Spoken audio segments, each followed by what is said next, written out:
नमस्कार दोस्तों, स्वागत है आपका अपने यूट्यूब चैनल द वैदिक कॉलेज में। और हम पढ़ रहे हैं अभी रेडियो एक्टिविटी के बारे में। और रेडियो एक्टिविटी के ये थर्ड लेक्चर है। इससे पहले के 2 लेक्चर अगर आपने नहीं देखे हैं तो आप हमारे प्लेलिस्ट में जाकर के उसको चेक कर सकते हैं।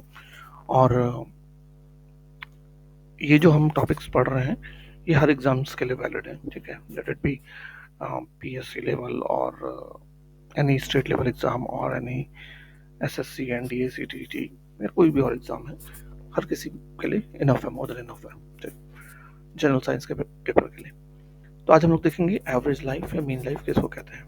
अब देखो, हर रेडियो एक्टिव एलिमेंट में जो एटम्स होते हैं वो अलग अलग स्पीड से डिसइंटीग्रेट करते हैं। कुछ क्या करते हैं, बहुत जल्दी से डिसइंटीग्रेट कर जाते हैं तो उनकी लाइफ शॉर्ट हो जाती है।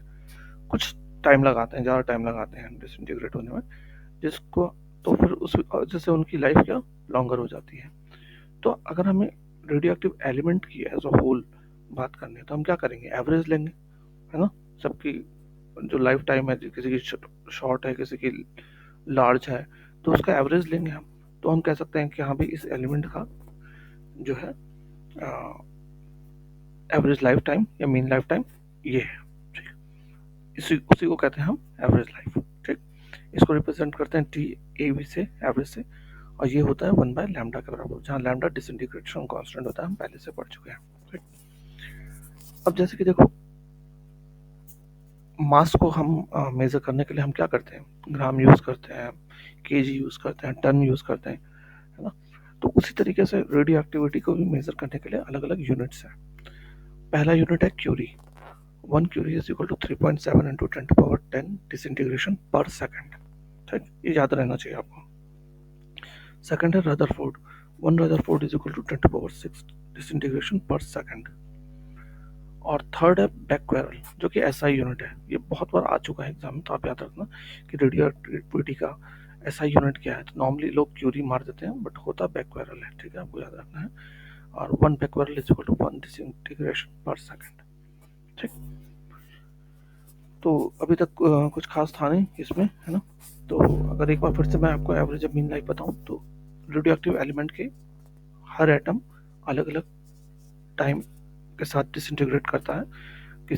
कोई तेजी से डिसइंटीग्रेट करता है, कोई ज़्यादा टाइम लेता है। अगर हम उस एलिमेंट की रेडियो एक्टिव एलिमेंट की एवरेज लाइफ बताना चाहें तो हम टोटल का एवरेज ले लेते हैं ना, हर एटम की लाइफ का एवरेज ले लेते हैं। वही कहलाती है टी एवरेज, जो कि होता है इक्वल टू 1/λ। लैम्डा होता है डिसइंटीग्रेशन कांस्टेंट, ठीक।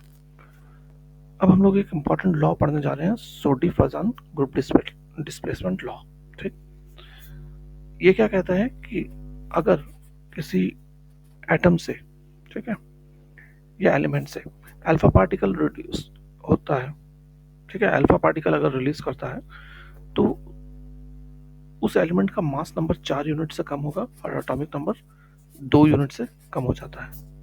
अगर वो बीटा पार्टिकल एमिट करता है तो उसका एटॉमिक नंबर तो 1 यूनिट बढ़ जाता है लेकिन मास सेम रहता है। और अगर एमिशन ऑफ अल्फा रेज, अगर वो खाली एमिट कर रहा है वो एलिमेंट, तो क्या होता है, ना तो उसका मास नंबर चेंज होता है ना एटॉमिक नंबर चेंज होता है।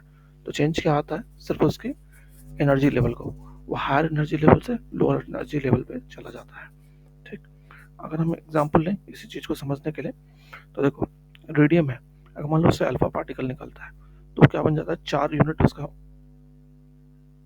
एटॉमिक मास में कम हो रहा है तो 222 बन गया, और 2 यूनिट एटॉमिक नंबर में कम हो रहा है तो 86 बन गया, ठीक है ना, प्रोटॉन।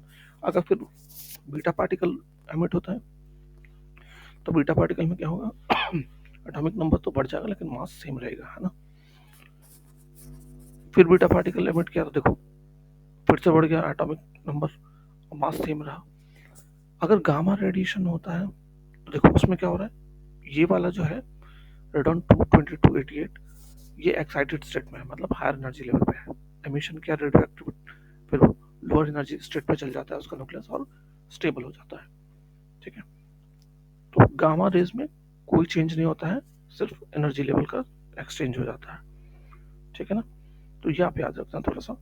और यही था आज का टॉपिक पूरा जो हमने देखा, एवरेज मीन लाइफ और सोडी-फजन ग्रुप डिस्प्लेसमेंट लॉ, ठीक। तो होप आपको ये क्लियर हो गया हो टॉपिक पूरा।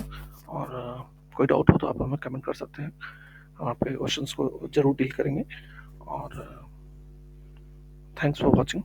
जय हिंद।